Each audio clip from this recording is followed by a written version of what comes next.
সকালবেলা বিছানা ছাড়তেই একটা আওয়াজে তাড়াতাড়ি বাইরে এলাম। দেখি কাল রাত্রে যে বৃষ্টি শুরু হয়েছিল সেটা এখনও অঝরে হয়েই যাচ্ছে।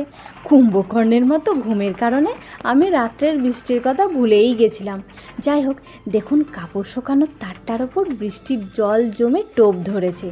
এইগুলো আমার আঙুল দিয়ে ভাঙতে খুবই মজা লাগে, আর জল নিয়ে খেলতে সকলেরই ভালো লাগে, তাই না বলুন? আর এই যে আমি সকালবেলা তাড়াতাড়ি বাড়ির কাজগুলো করে নিয়ে চুলটা ছেড়ে ভাবছি যে স্নানে চুল ভেজাবো কি ভেজাবো না। আর এই যে দেখুন, অঝরে বৃষ্টি ঝরেই যাচ্ছে। জানেন, সারা রাত্রের বৃষ্টির কারণে আমাদের উঠোন পুরো ভেজা হয়ে গেছে। এখন বৃষ্টিটা একটু কমে গেছে, আমি তাড়াতাড়ি স্নানটা সেরে নেই। গামছাটা নিয়ে পুরো দৌড় লাগাচ্ছি, জানেন, কারণ হচ্ছে আমার বাড়ি থেকে বাথরুমটা একটু দূরে, আসতে যেতে পুরো ভিজেই যাব আর কি। স্নান সেরে নিয়েছি, এখন রেডি হয়ে পুজো করে নিই, তারপর আবার রান্নাবান্না শুরু করতে হবে।